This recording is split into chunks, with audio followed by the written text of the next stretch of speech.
Allô tout le monde, vraiment contente de vous retrouver. Ici Mélina qui anime le balado Les Voix de la réhabilitation produit par la SRSQ. Aujourd'hui, on a enregistré un très long épisode qu'on fait en deux parties en fait, puis c'est vraiment pertinent de le mettre en deux parties parce qu'on essaye de séparer ces deux thèmes-là qui sont souvent mis dans le même bateau.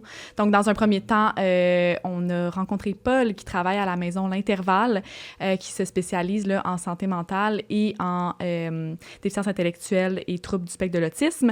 Donc, pour cette section-ci de l'épisode, on parle de la santé mentale. On vient déstigmatiser un sujet très populaire dans les médias ces temps-ci, puis en fonction aussi de la psychiatrie légale. Donc, restez avec nous jusqu'à la fin. Puis, dans un deuxième épisode, on va parler là, des déficiences intellectuelles puis de l'autisme. Alors, bonne écoute! On est parti, super. Ben, allô Paul, merci beaucoup d'être là. Bonjour. Comment tu te sens aujourd'hui pour notre épisode? Un petit peu nerveux, je vous avouerai. Un petit peu nerveux. Ouais. Ben écoute, on va essayer de rendre ça le plus amical possible. Excellent. Puis en plus, ben on parle de ton expertise. Donc aujourd'hui, épisode où on va parler de la santé mentale, réhabilitation sociale, évidemment, sera quand même abordé. Veux-tu juste nous présenter qui tu es et pour qui tu travailles? Moi, je travaille pour la maison L'Intervalle, qui est une ressource intermédiaire en psychiatrie légale. Maison d'Intervalle, opinion sur rue depuis 1985. À l'origine, c'était des gens seulement qui sortaient de détention qui étaient là. Maintenant, on a plus de gens qui sortent des établissements hospitaliers. On a beaucoup de défis à relever par rapport à cette clientèle-là qui vivent avec une maladie mentale. On travaille avec des gens qui ont des troubles sévères et persistants. Donc, c'est des personnes qui prennent beaucoup de médications, qui ont beaucoup d'enjeux sociaux, qui ont connu la judiciarisation. Il y en a qui sont criminellement responsables, il y en a qui le sont moins. C'est-à-dire qu'ils sont jugés inaptes ou... il y a comme deux, il y a deux. Il y en a qui sont inaptes, mais il y a aussi les gens qui sont non criminellement responsables. Les gens non criminellement responsables, ben, ils relèvent de la commission d'examen des troubles mentaux. Mm.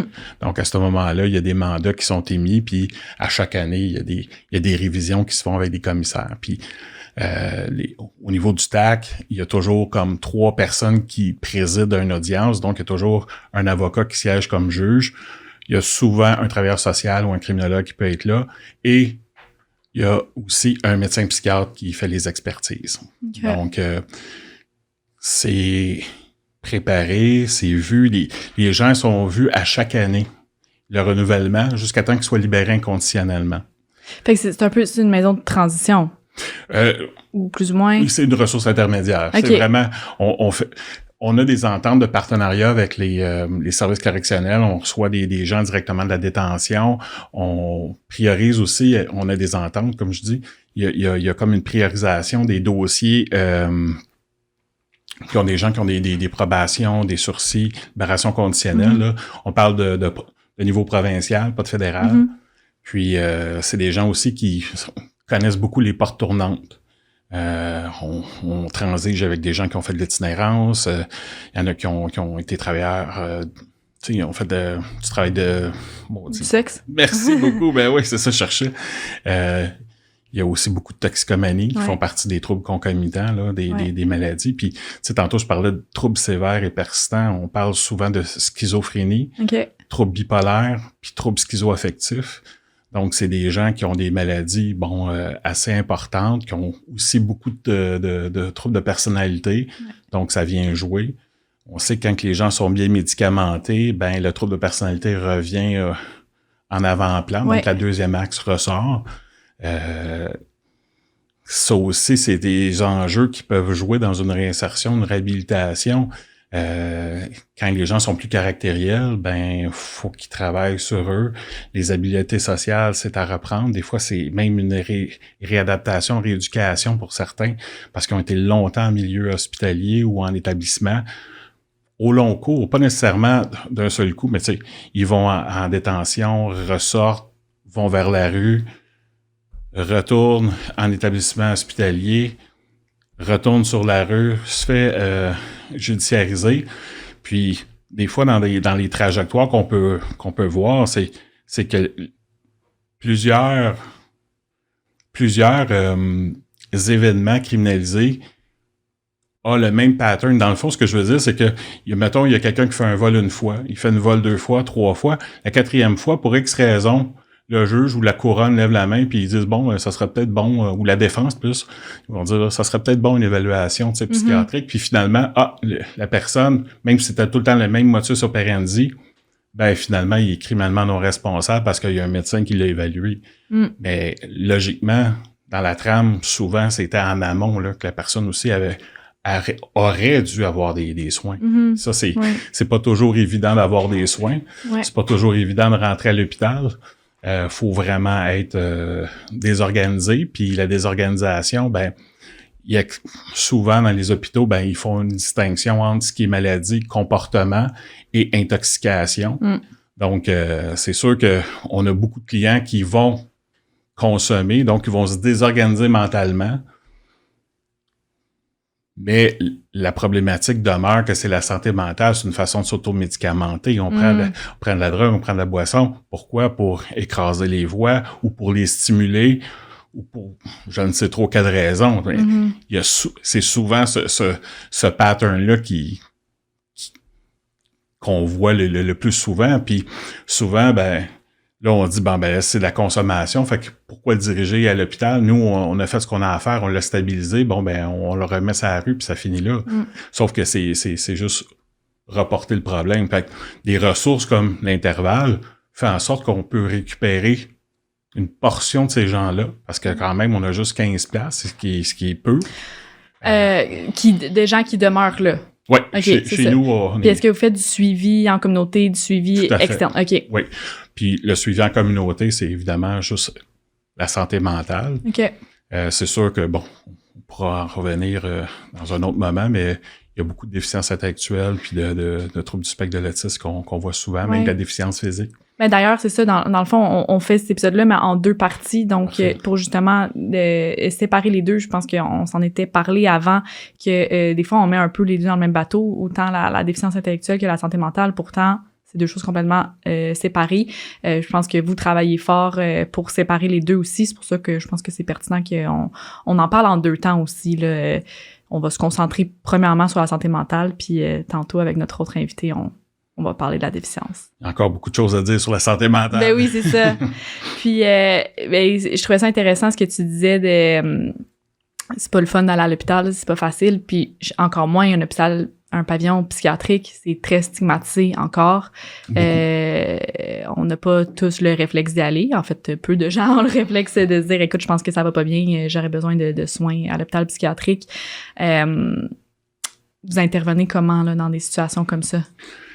Exemple, quelqu'un, bon, il y a des gens, comme je vous dis, qui relèvent de la commission d'examen des troubles mentaux. Ils ont des mesures légales. Les mesures légales sont applicables par le CIUS ou par le médecin ou l'hôpital d'où ils relèvent. Donc, des fois, c'est difficile à appliquer parce qu'on sait très bien que les usagers se désorganisent de 8 à 4 du lundi au vendredi. Alors que, bon, on sait très bien que c'est le soir que ça arrive, c'est les fins de semaine, les jours fériés. Fait que souvent, ben, c'est difficile à appliquer. Fait que là, on est en train de se doter de nouveaux moyens pour pouvoir appliquer ces mesures-là. Mais quand quelqu'un est en désorganisation, qu'on fait affaire avec les services d'urgence, ce que, bon, le SPVM a mis en place avec les urgences santé, c'est que c'est souvent les ambulanciers qui vont aborder la personne dans un premier temps parce que c'est moins confrontant. Qu'une police. Ouais. Les policiers sont en arrière, vérifient que tout se passe bien, mais en amont de ça, par expérience, pour la plupart des résidents, quand on fait venir les services d'urgence, parce qu'ils vont moins bien, on se doit des avertir. Des fois, c'est pas indiqué. Mais si on leur donne leur juste, pour dire, regarde, t'es rendu là, il y a même des clients qui vont nous voir et qui ont un doute, on dit, je pense que je suis dû, faut que j'aille à l'hôpital. Je pense que oui. Mais c'est sûr que c'est pas tout le temps. C'est ça, c'est que souvent les gens s'imaginent que la santé mentale, les gens sont en crise, puis qu'ils sont violents, puis que ça saute sur les gens, puis tu sais, on a des images au cinéma qui font peur, là, tu sais, puis qui stigmatisent encore plus la santé mentale, tu sais. Puis ça, on le voit souvent, la clientèle veut plus s'identifier à la criminalité qu'à la santé mentale. C'est plus normalisant, entre guillemets, dans la société d'être un délinquant, un bandit, qu'un fou. Je l'ai dit comme ça, c'est cru, mais c'est dans l'imaginaire, c'est ça. Fait que faut départager ça, puis accepter aussi, les maladies mentales vont se développer à la fin de l'adolescence, début de l'âge adulte. Fait que quelqu'un qui, imaginez-vous, vous avez comme 20 ans, vous commencez, vous êtes au cégep, la désorganisation s'installe, la maladie, on sait pas trop ce qui se passe, on a des drôles d'idées, on entend des voix, on a une idée de c'est quoi qui se passe, mais bon, on va écraser ça avec de l'alcool ou de la drogue, on enterre ça, puis finalement, à un moment donné, on se désorganise, puis on s'aperçoit qu'on est en établissement hospitalier, donc c'est très dur à accepter. On a un diagnostic qui est très stigmatisant. Une schizophrénie, c'est pas une grippe, là. Ça partira pas, là. On s'entend. Fait que ça va demeurer là. Donc, c'est de la médication à vie. C'est des traitements médicaux à vie. Donc, t'as 20 ans, tes rêves viennent de s'écrouler, là. Puis il y en a qui sont hypothéqués parce que, bon, ils ont consommé davantage, puis bon, ils ont des séquelles de la consommation. Mais tu dis, ben non, ça se peut pas, là, ça va passer. Non, ça passe pas. Ça passe pas. Puis c'est une des problématiques ou des enjeux qu'on a avec les gens qui ont des ordonnances de traitement, qui doivent respecter leur traitement, parce que souvent, les clients, à un moment donné, ils vont bien, puis ils disent, je vais même essayer, tu sais. Je vais arrêter les pilules, tu sais. Puis finalement, la maladie se réinstalle. Puis des fois, ça prend un certain temps. Tu sais, les gens, c'est pas automatique. Je connais des usagers qui, au niveau de la médication, ils sautent 1 ou 2 doses, puis on les voit déjà fragiles. Alors que t'as d'autres usagers, écoute, ça peut prendre plusieurs semaines, plusieurs mois. Mais quand ça se désorganise, ça se désorganise. Puis, bref, au niveau de, tu sais, je veux revenir à tout le trauma, le stigma qu'ils ont. Il y a beaucoup de traumatisme qui est vécu quand ils s'en vont en détention. Tu sais, ils ont tous des beaux nicknames en détention, comme Secoupe et autres, là, qu'on entend, les coucous, des choses comme ça. Fait que c'est très violent d'entendre ça, d'être identifié à ça, de se retrouver aussi dans l'aile de la santé. Puis même, il y a même une portion comme où ce que les gens sont encore plus vulnérables, qui sont mis en exergue, en détention, tu sais. Fait que c'est pas facile, là. Fait que là, quand tu ressors de là, t'as vécu des traumas. Des fois, il y a des abus physiques, des abus sexuels. Puis là, on dit, prends ta vie en main, mon garçon, puis vas-y. Fait que c'est sûr que si la personne n'a pas une ressource qui va le prendre en compte ou qui va l'aider dans juste la prise de médicaments, autoréguler ses humeurs, l'aider à développer des habiletés sociales, puis après ça, penser à s'intégrer, à se réinsérer, parce qu'il y a beaucoup d'étapes avant ça.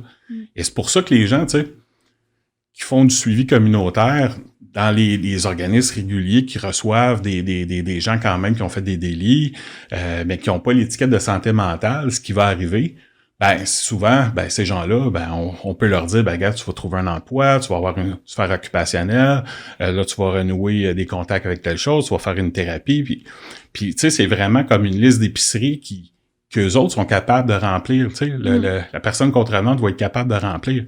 En santé mentale. Checklist. Ouais, la checklist. En santé mentale, ça va être plus difficile, là. Tu sais, puis ça va être plus long. Donc, les objectifs au plan d'intervention correctionnelle, il faut que ça soit quand même réaliste. Puis oui, ça va prendre plus de temps. Oui, il y a des balises. Oui, il y a une ordonnance de probation. Oui, on a des comptes à rendre aux agents de probation, mais les agents de probation qui travaillent en santé mentale connaissent, donc, sont un peu plus compréhensifs dans les mesures qu'ils appliquent. Donc, ils peuvent donner un petit délai de plus. Sauf que faut savoir que c'est pas dans la performance que ça se joue. Ouais. Tu sais, si on pense rencontrer un client puis dire, regarde, mon grand, après la première rencontre, tu vas te trouver une job, tu fais ci, tu fais ça ne marchera pas. Il y a des gens qui ont même de la misère juste à sortir de chez eux. Il y a des gens qui Les transports en commun, c'est pas possible. La médication amène aussi des symptômes négatifs de la maladie. Tu sais, il y a les symptômes négatifs de la maladie, mais il y a les symptômes associés à la médication, je veux dire, qui font en sorte qu'ils deviennent plus amortis. Ils n'ont pas vraiment de plaisir dans la vie. Ils sont pris avec la médication qui les écrase. Fait que, tu sais, se lever le matin, c'est juste une tâche de titan pour eux à chaque matin de se lever, de sortir du lit, de se parler, parce qu'il faut qu'ils se parlent au niveau de la médication, de dire, bon, je vais contrôler la médication. La médication, c'est pas une fin en soi. Fait que, après ça, ben là, d'aller prendre une douche chaussée, c'est toute une tâche, puis s'habiller, puis, tu sais. Fait que, tu sais, c'est des choses qui, pour le commun des mortels, bon, c'est facile, tu sais, bon, tu fais la séquence, ça finit là, mais il y a des gens, il faut que tu les aides, tu les supportes, puis ça, c'est des gens qui étaient en détention. Il y a pas, tu sais, comme il y a quelques semaines, quelques jours, là, tu sais. Il y a pouf. Fait que avant, comment que c'était en détention, tu sais, ça devait être terrible, là, tu sais. Puis même dans la rue, ça devait être terrible. Fait que des gens complètement désorganisés. Ouais. Aussi. Ben oui, pour faire aussi rebond sur ce que tu disais tantôt, tu sais, justement, on parle de détention. Des gens qui se retrouvent en détention avec n'importe qui d'autre, qui n'ont pas nécessairement les mêmes enjeux qu'eux, qui sont non seulement sont stigmatisés dans la société, mais là, en plus, ils rentrent en détention, ils vivent tout ça. Fait que, tu sais, je pense qu'il y a une pensée générale que des fois, bon, ben, t'es santé mentale, tu t'en vas ailleurs, t'es dans un aile psychiatrique, puis on partage pas la détention avec toi. Je sais que vous avez des personnes non criminellement reconnues responsables.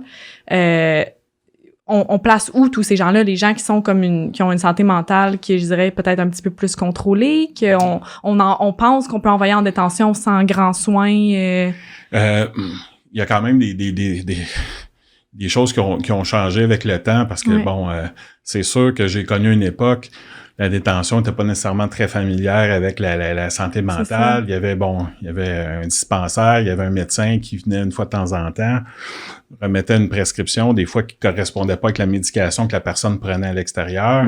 Puis tu sais, on sait que la démarche judiciaire, ça prend un certain temps, donc la personne se fait arrêter. Prévenue. C'est ça, mais juste d'aller au poste, de passer devant le juge, tout ça, pendant ces jours-là, là, pas de médication nécessairement, fait que ça les amène à des organisations. Des fois, ils deviennent même inaptes parce que là, ils sont complètement désorganisés, puis ils passent devant le juge. Puis le juge dit, on va aller demander une évaluation, puis effectivement, ils ont besoin d'une évaluation.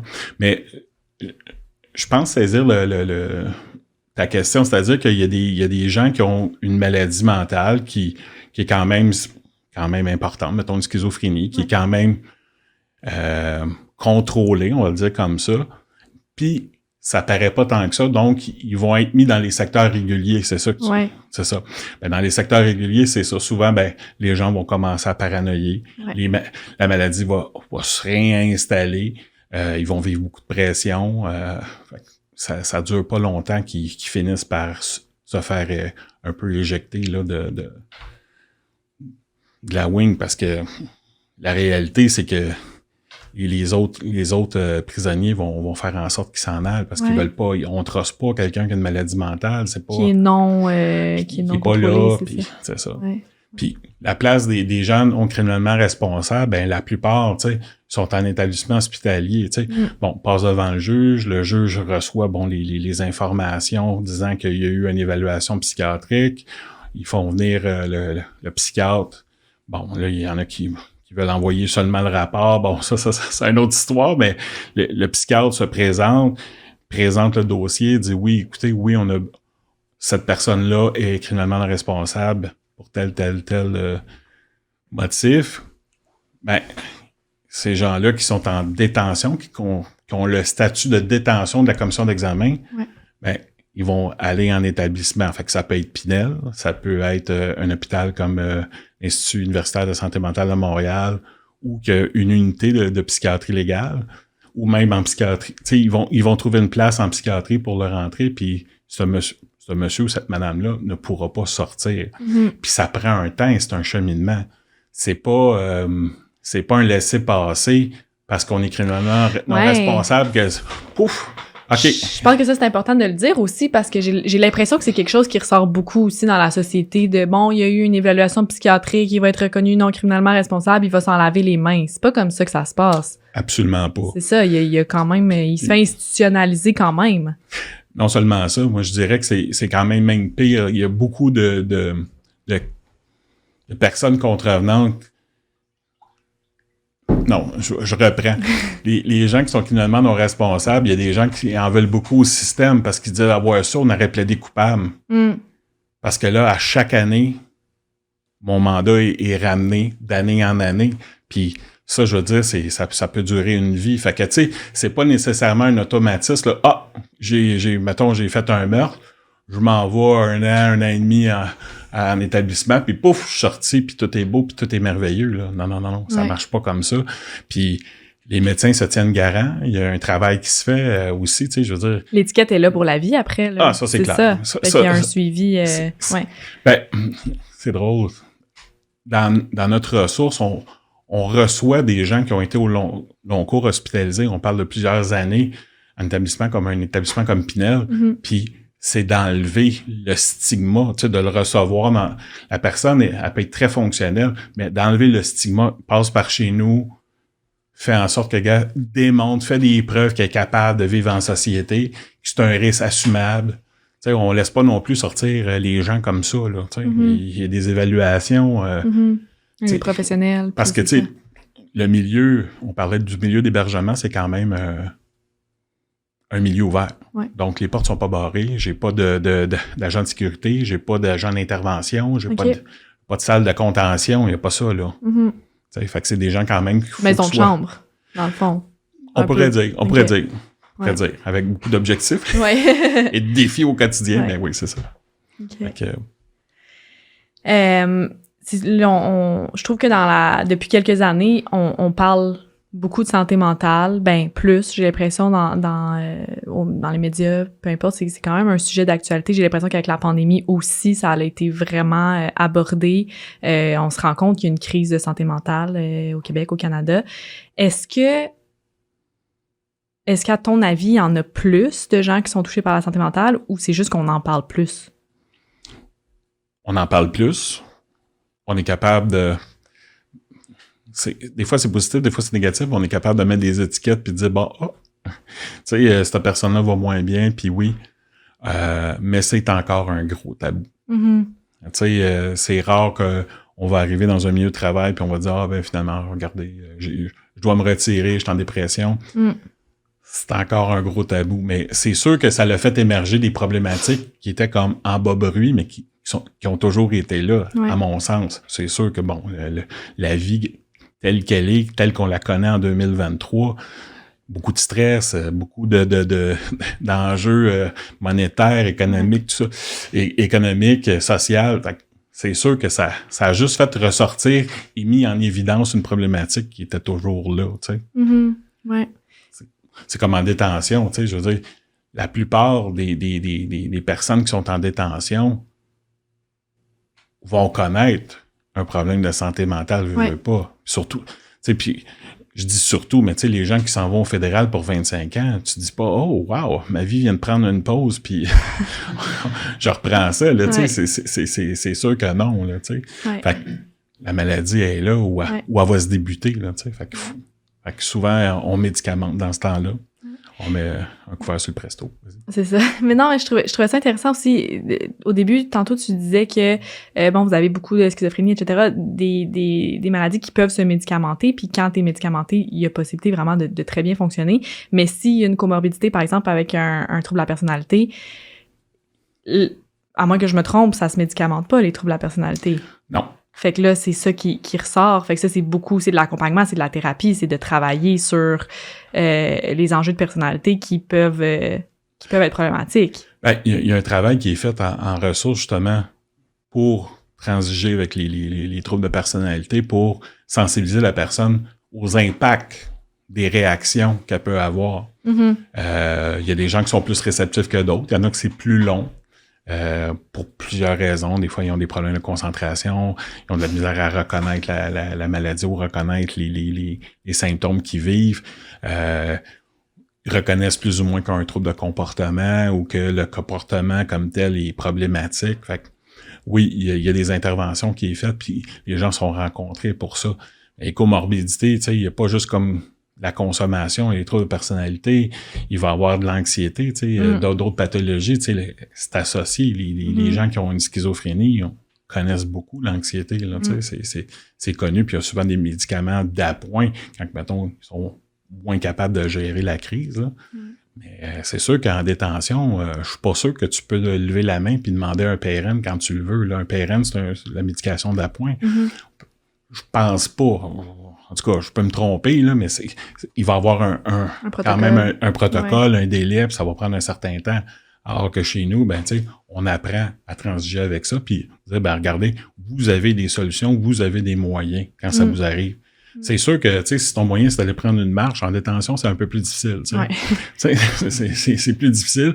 Fait que, on essaye de miser sur leur personnalité. Puis, il y a des gens qui ont peut-être comment je pourrais dire ça, une plus grande sensibilité. Ils vont être à l'écoute de ce qu'on va dire, puis ils vont nous faire confiance. Le lien de confiance est très important. Puis, faut avoir des rapports normalisants. Tu sais, souvent, quelqu'un de malade mental, tu sais. Puis je vous donne une anecdote là qui est quand même assez savoureuse. Un médecin, quand même un très grand médecin, un très bon médecin, psychiatre, qui parlait à quelqu'un, puis il parlait fort au client. Puis là, j'ai dit, ben c'est parce qu'il est pas sourd, il est schizophrène. Tu sais, il comprendra pas plus. C'est juste que peut-être que les mots que tu utilises sont peut-être pas adaptés à la réalité qu'il vit puis qu'il comprend, tu sais. Comme infantilisant. Beaucoup ou le contraire, comme si c'est une personne âgée qui a une surdité ou peu importe, tu sais, c'est ça. Comme si la compréhension serait meilleure, mais là, non. Puis souvent, c'est des choses qui vont ressortir, c'est qu'on leur redonne une confiance en eux, tu sais. On parle d'empowerment, le pouvoir, tu sais, reprendre le pouvoir sur leur vie. Il faut quand même avoir un catalyseur, puis le catalyseur, c'est souvent les intervenants autour, tu sais. Ça, c'est comme une évidence, mais encore là, la personne, faut qu'elle soit ouverte, faut qu'elle veuille, tu sais. Puis nous autres, on les prépare à ça. Puis ça vient comme briser quand on les prépare à la sortie comme il faut, puis qu'ils embarquent dans le processus. Ben c'est une façon aussi de s'éloigner de la récidive, de s'éloigner d'un retour en établissement, de retourner dans les vieux patterns. Faut être là pour leur rappeler, dire, regarde, ça fait pas longtemps que t'es sorti, gars, tu viens de là, oublie-les pas. La gestion de la liberté, c'est un des nerfs de la guerre. Souvent, la liberté pour les gens, c'est on peut faire ce qu'on veut. Je dis souvent à mes clients, ben regardez, tu sais, pas troubler l'ordre public. Moi, je peux pas commencer à courir tout nu dans la rue puis chanter une chanson à 3 heures du matin pour réveiller le quartier. Là, tu sais, c'est sûr, je vais me faire arrêter comme tout le monde. Fait que tu sais, dans le fond, les conditions pour les gens qui sont pas sa commission d'examen, qui ont juste qui ont une probation, puis bon. Tu sais, ben, c'est comme les règles de tout le monde, c'est les règles sociales, là, ça, c'est pas tant d'enjeux. Puis les gens qui ont des ordonnances de la commission d'examen, ben ils vont avoir des enjeux au niveau de la consommation, ben c'est sûr qu'ils vont avoir des interdits de consommation. Fait que la consommation, ça aussi, ça pourrait faire l'objet, je pense, d'une chronique complète là sur la réduction des méfaits. Là. Ça, c'est la géométrie variable, puis bon, c'est élastique, là, ce concept-là. Là. Ouais. Mais on travaille avec ça, c'est une de nos approches. Tu sais, notre philosophie, c'est vraiment l'humanisme, ça a toujours été ça, ça va toujours l'être. En tout cas, tant que je vais être là, ça va être ça. Tu sais. C'est vraiment de comprendre la personne. Je pense que tu l'as pas dit tantôt, mais t'es coordonnateur, directeur de la maison? Coordonnateur, c'est ça. Fait que t'as quand même, tant que t'es là, ça va être en fonction de tes valeurs humanistes. Oui, puis je vais le défendre, puis j'y crois. Ouais. J'y crois que ces gens-là ont leur place en société. Puis les gens, les bien-pensants de ce monde qui, on les enferme, puis c'est le problème est réglé. Tant les contrevenants que les gens malades mentaux comme tels, ça règle rien. Puis souvent, pour leur vendre l'idée, c'est de leur dire, regardez tous les coûts qui sont associés. Quand tu fais le calcul, là, ça coûte moins cher une ressource intermédiaire qui va recevoir 15 clients, qui va les accompagner pendant 2-3 ans pour les diriger vers un autre step. C'est un investissement social ou sociétal, qu'on on devrait adhérer. Puis là, il y a comme une mouvance. C'est sûr que, il y a beaucoup de cas médiatisés. On dit, la santé mentale, les gens sont dangereux, il faut les enfermer, il faut tout de suite les mettre en détention. Oui et non. J'ai plus tendance à dire non. Donnons-leur les outils pour pas que ça se reproduise. Puis, il faut aussi se regarder en tant que société. Qu'est-ce qu'on n'a pas fait de correct? Puis, qu'est-ce qu'on pourrait faire autrement? Parce que le système, des fois, il y a des failles. Là, où, en tout cas, il n'est pas parfait, malgré la volonté de tout le monde. Oui. Mais d'ailleurs, j'ai eu une conversation avec un client qui est en probation, puis tu sais, c'est pas un enjeu de santé mentale, tu sais, aussi sévère que la schizophrénie, par exemple, mais juste l'anxiété, la dépression, tu sais, une grosse détresse psychologique que vraiment monsieur, madame, tout le monde peut vivre, là, puis que c'est encore une fois, oui, on en parle plus, mais puis il me disait honnêtement, on a un travail à faire en tant que société au niveau de la prévention. Si on avait des accès plus faciles à parler, tu sais, services psychologiques, peu importe, il y a tellement de délits qui seraient évités, tu sais. Puis lui, c'était une charge d'harcèlement dans le sens que c'est pas un meurtre, mais je veux dire, s'il y avait eu une aide psychologique avant, ça aurait pu être prévenu. Tout à fait d'accord. Dans le fond, c'est sûr que l'accès aux services, c'est difficile. Là. On se le cachera pas. Si, exemple, la personne ressent qu'elle va moins bien, va au CLSC. Le CLSC, va donner un rendez-vous. Là, dans 2 ans. Ouais, c'est ça. Puis après un certain nombre de mois, on se fait rappeler. Mais ça, c'est si la personne y va pour se faire évaluer, si elle est capable de sortir de chez elle, si elle est capable de se rendre, si elle est capable de lire le trajet, si elle a la force de vouloir... il y a beaucoup d'obstacles. Fait que ça aussi, ça fait partie de notre aide. Tant au suivi communautaire que en résidence, les accompagner là-dedans. Parce qu'effectivement, c'est pas toujours évident. C'est pas évident pour le commun des mortels d'avoir un médecin de famille. Imaginez-vous quand vous arrivez avec une requête avec l'entête Pinel. Des fois, il y a des clients qui sont venus la tête entre les 2 jambes, puis ils ont dit, ils prennent pas de gens de Pinel. Comment ça, tu sais? Puis ça, tu sais, pourtant, on est une société ouverte, on en parle. Ah oui, c'est ça, c'est comme tu dis, malgré toute la bonne volonté de tout le monde, il y a quand même tellement de lacunes qui font en sorte que je pense qu'on a énormément de travail à faire au niveau de la prévention, puis après ça, de la gestion du risque de récidive, tu sais, oui, puis faut, tu parlais de stigmatisation tantôt, faut enlever le caractère du gros stigma là, de la santé mentale. Il y a quelques années, on s'était fait dire dans le CLSC, dans un CLSC proche, que on pouvait pas accepter nos clients parce qu'ils étaient comme trop lourds, trop dangereux, qu'il y avait des enfants, qu'il y avait des femmes. Mais oui, mais on est un milieu ouvert. Puis, tu sais, je pense que faut quand même enlever le masque de la dangerosité. Oui, il y a une possibilité de dangerosité. Oui, elle est évaluée. Oui, il y a des professionnels qui l'évaluent et qui donnent des recommandations. Et nous, on est les yeux et les oreilles de la société pour éviter justement les récidives. Ouais. Faut absolument qu'on se fasse reconnaître. Puis il y a certains partenaires qui nous reconnaissent très bien, sans problème. Il y en a d'autres que c'est comme, non, c'est nous l'équipe traitante, puis on décide, on est les professionnels au dossier et on connaît. Sauf que, regardez, vous l'avez pas 24 heures sur 24, 7 jours sur 7 devant votre visage. Nous, on l'a. Ouais. Fait que pour prévenir, il faut avoir une bonne collaboration avec les équipes traitantes pour aller en amont, pour éviter justement qu'il y ait des dérapages ou qu'il y ait la récidive ou des actes irréparables. Ouais. Est-ce que tu veux nous parler plus de psychiatrie légale? Je pense que... on en parle, c'est sûr, mais en tout cas, je pense que tu as une bonne expertise là-dedans, qu'on comprenne un peu mieux c'est quoi...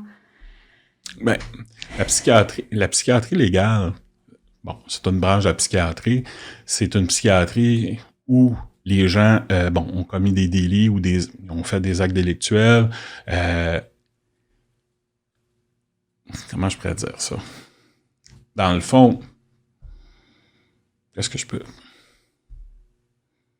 Je peux réorienter ma question. Ouais, réoriente ta question parce que elle lâche ta question. Mais c'est ça. Mais même pour moi, on dirait que j'essaie de figurer comment on peut en parler. Mais tu sais, c'est ça. Fait que dans le fond, vous avez un suivi tant externe. Mais là, tantôt, tu disais que vous avez des cas un petit peu plus lourds, là, des personnes plus lourdes qui sont... Des cas complexes. On va y aller plus, en fait, des personnes qui sont non criminellement reconnues responsables. Ouais. C'est quoi concrètement? C'est quoi... comment on peut venir... Comment est-ce que vous venez en aide avec ces personnes-là? Qu'est-ce qu'on peut faire? Il y a beaucoup de choses à faire. De un, faut commencer à les écouter puis leur parler parce qu'il faut enlever la peur qu'on a derrière l'esprit. Si on aide des gens puis on reste dans une crainte, il y a des intervenants qui, des fois sont mal à l'aise par rapport à une lecture de dossier, mais il y a quand même il y a eu 5, 6 ans, 7 ans qui ont passé en établissement puis que sont rendus ailleurs. Il y a eu un travail qui s'est fait. Tu sais, il y a dans le milieu hospitalier, il y a des ateliers sur les habiletés sociales, la toxicomanie, la maladie mentale, les effets secondaires des médicaments, etc. Fait que il y a vraiment comme une éducation qui se fait. Est-ce que c'est parfait? Non, mais il y en a une. Puis les gens qui sont issus du réseau de la psychiatrie légale, quand on intervient auprès d'eux, c'est comme un autre... Pour moi, c'est tout naturel. C'est comme une autre personne. Ouais. Tu sais, je dis souvent aux intervenants, tu sais, c'est des rapports normalisants. Parlez-leur. Vous voyez quelque chose, ça va moins bien, quelqu'un parle tout seul. Des fois, les gens, ils parlent tout seul. Ben oui, mais va y dire. Tu sais, parle-y. Tu sais, OK, fait vraiment de... Oui, il faut aborder... Il n'y a pas grand-chose, je t'avouerai, là, qu'il n'y a pas grand-chose qu'on peut pas aborder avec en psychiatrie légale. Là, tu sais, faut aller pour dire, regarde, quand tu consommes, là, mon homme, là, regarde, c'est ça qui arrive. Ouais. C'est ça qui arrive. Ouais. Puis quand ils sont face à des choix, parce qu'ils ont beaucoup d'erreurs de jugement, qui souvent les mènent dans une récidive, ou en tout cas peuvent les amener à récidiver, c'est vraiment de leur dire, regardez, vous avez un choix à faire. Et on leur remet entre les mains. Si tu prends cette direction-là, c'est ça qui va arriver. Si tu prends l'autre direction, c'est ça qui va arriver. Et de leur rappeler de où ils viennent. Puis, oui, des fois, pas facile. Des fois, c'est même, il faut qu'ils travaillent plus fort que monsieur, madame, tout le monde parce qu'ils ont une maladie mentale puis tout ça. Mais gars, c'est comme ça. Arrêter d'aller vers la voie facile, ça marchera pas. Il n'y en a pas de détour. Faut se relever les manches, puis il faut y aller. Fait que ça, faut aussi avoir un discours quand même supportant, aidant. Faut les aborder, faut leur parler.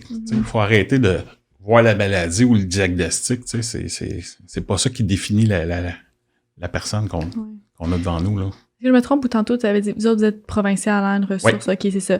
Fait que c'est des délits qui sont plutôt jugés mineurs.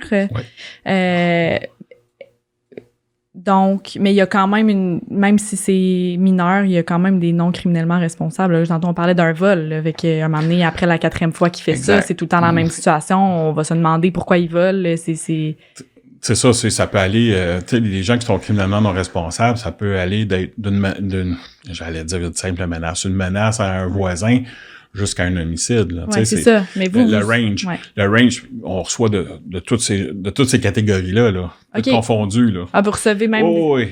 Mais là, dans un cas d'homicide, moi, dans ma tête, ça serait une sentence fédérale, mais là, est-ce que c'est différent vu... C'est différent. OK, vu que... c'est ça. Veux-tu nous en parler? En quoi c'est différent? La personne qui est jugée non criminellement responsable parce que on l'a fait, mettons, un double homicide. Ça a été évalué, ça a été par les psychiatres. Les psychiatres s'entendent pour dire que la personne vraiment était déconnectée de la réalité, a fait un acte regrettable.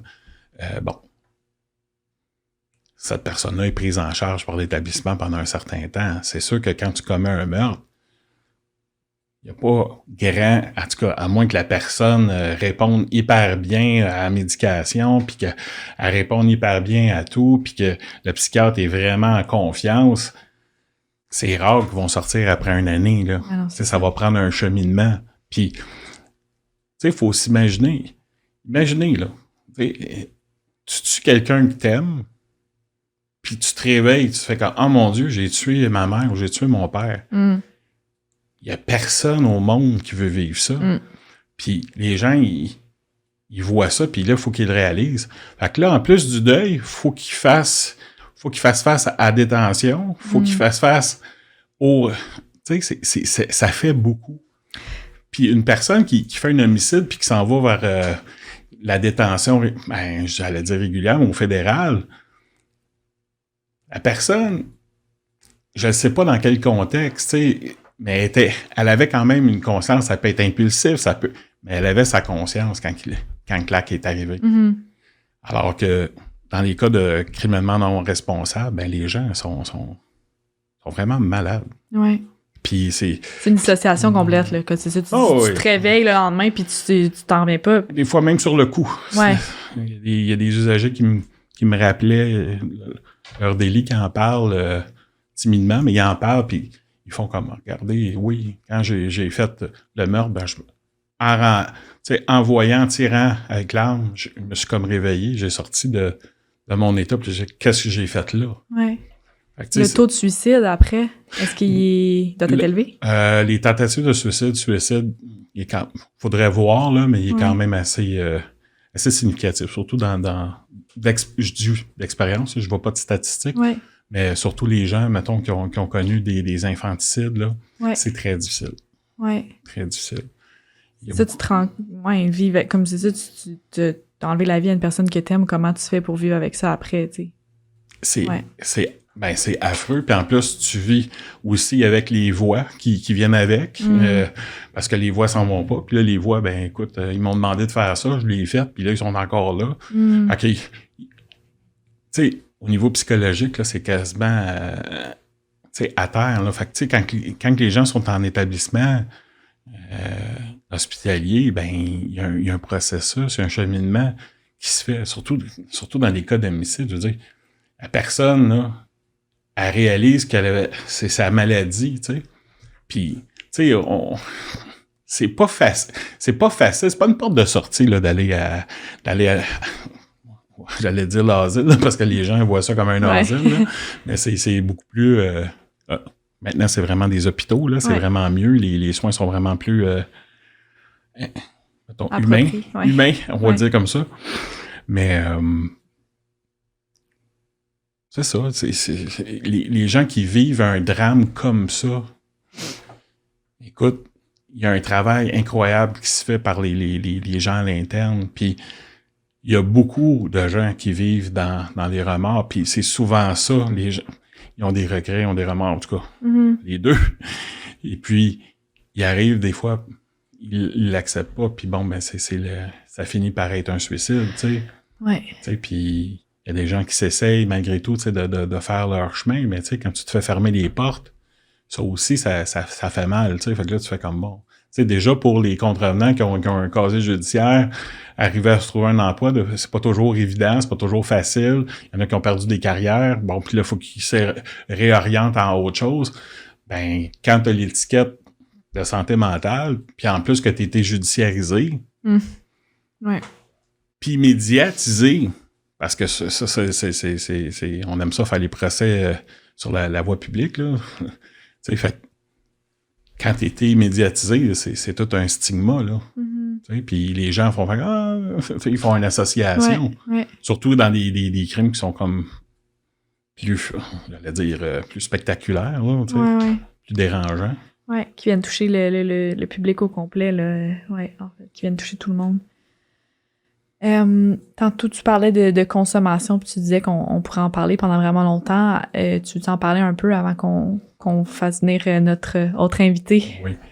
La consommation, c'est un grand enjeu. C'est-à-dire que les gens, souvent, vont s'automédicamenter avec ça. Je le disais tantôt.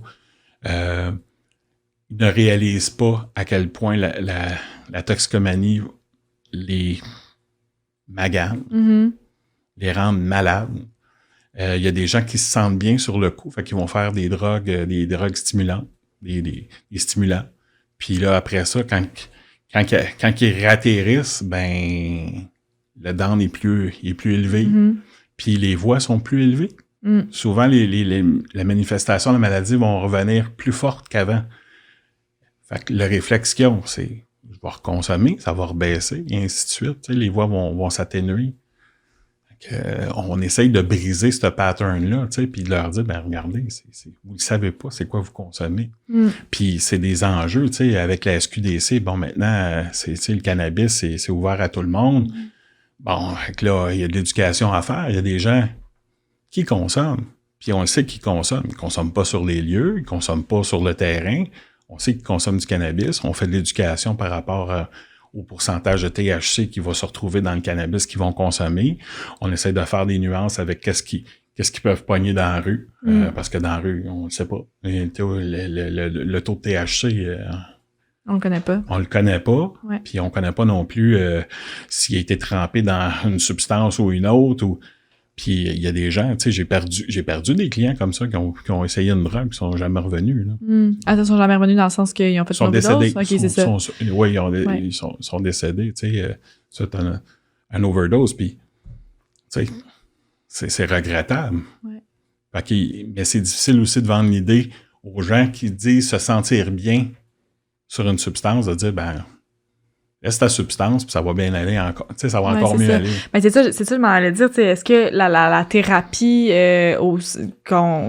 pour des gens qui ont des problèmes de consommation au sens large est appropriée pour des personnes qui ont des enjeux de santé mentale? Il faut l'adapter, c'est ça, il faut que ça soit adapté. Fait que tu l'envoies pas dans n'importe quel centre de thérapie avec tout le monde. Ben, la plupart du temps, ils vont finir par se faire expulser ou ils n'auront pas la possibilité de suivre le groupe. Parce que, bon, au niveau de la concentration, ça sera pas là. Au niveau de ramasser ses idées, où la personne va être trop symptomatique, va être trop envahie, elle pourra pas suivre le reste du groupe. Fait que souvent, ils vont le tasser, puis la personne va vivre du rejet, puis finalement, ils vont dire non, c'est pas ta place ici, tu sais. Fait qu'est-ce que dans votre ressource, vous offrez des ateliers ou peu importe pour au niveau de la conscientisation, au niveau de la consommation? Moi, je dirais que c'est... oui, il y en a, mais on mise pas nécessairement là-dessus. On essaye de faire des partenariats avec l'externe. Il y a quand même, bon, le CRDM qui existe, qui sont adaptés avec les gens qui ont des maladies mentales. Il y en a qui vont quand même à des meetings AA, NA. Il y en a qui vont juste le fait de se déplacer, d'aller là, c'est tout un exploit, puis ça leur fait du bien. Nous, dans le fond, c'est vraiment du cas par cas, parce que, comme je disais, il y a des gens qui ont vraiment des interdictions.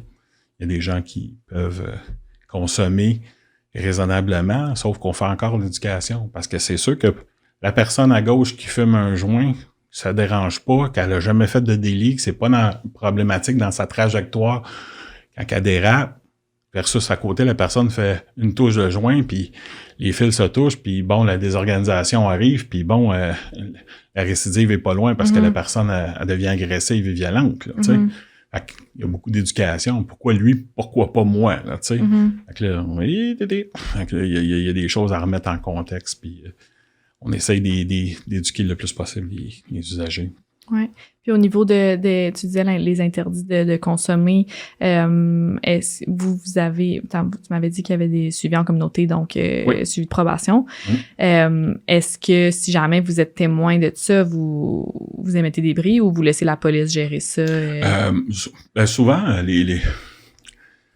oui, ben, on va le rapporter, c'est sûr, à l'agent de probation, surtout si on voit que c'est répété, que la personne, ça la désorganise, que la personne consomme au point d'oublier de prendre sa médication, qu'elle se retrouve dans la rue, faut lever le flag. C'est pas de surjudiciariser, parce que ça, il y a comme une tendance avec la santé mentale de surjudiciariser. Là, les gens sont plus conscientisés à ça, donc ils font... Se retrouvent tout le temps pour des bris, dans le fond, là, devant le juge pour des bris, puis ça n'en finit plus, là. La personne ne fait pas ses travaux communautaires, on lui met un bris, on lui donne plus de travaux communautaires. Ouais, c'est ça. Alors, OK, on règle pas le problème, on fait juste le repousser. Ouais. Okay. Ça s'accumule. C'est dommage, là, tu sais. Puis c'est une perte de temps pour tout le monde. Oui, c'est ça. Okay. Fait que vous avez quand même la responsabilité légale d'en aviser l'agent de probation, mais après ça... Puis pour les gens qui sont sur la commission d'examen, qui sont non criminellement responsables, quand les gens ont l'interdit de consommation, ben c'est sûr que nous, on rapporte ça... ça va être l'intervenant pivot, ça va être souvent un travailleur social ou un criminologue. puis il rapporte ça à son équipe, puis bon, ils ont des suivis. Il y a aussi des tests urinaires qui se font aléatoirement. Il y en a que c'est systématique. Il y en a que ça les aide aussi d'avoir des tests de dépistage. Ça leur dit, bon, ben, OK, gars, je suis encore clean. C'est comme une redevabilité, là, c'est ça. Ça les met en confiance. C'est fantastique, là. Quand il y a beaucoup de défis par rapport à la consommation, parce que la drogue, on va se le dire, il y en a partout. Fait que quand j'entends des équipes traitantes demander des milieux où il n'y a pas de consommation, c'est la même chose qu'on me demande, est-ce qu'on peut avoir un milieu où il y a juste des hommes? Ben, dans la société, il y a des femmes aussi. Là, fait que la drogue, il y en a partout, puis des femmes, puis des hommes, il y en a partout. Là. Fait que, tu sais, faut apprendre à vivre avec ça. Puis les gens qui sont pas prêts à faire ce step-là, ben, sont peut-être pas prêts à être en société. Puis ça, ben, les établissements le savent et quand même, ils prennent des moyens. Pas toujours... en tout cas, on les aide à prendre des moyens. Ouais, c'est une voie quand même. On invite-tu notre autre compagnon pour faire du pouce sur déficience intellectuelle? Tout à fait. Parfait.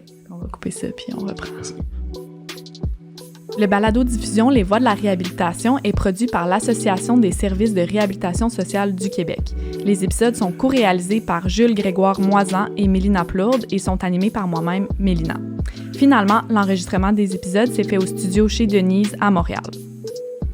Si tu as aimé l'épisode d'aujourd'hui, merci de le partager sur tes réseaux sociaux et de laisser un avis de 5 étoiles sur ta plateforme d'écoute préférée.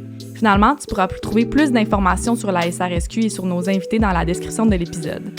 D'ici là, on se retrouve très bientôt pour un nouvel épisode.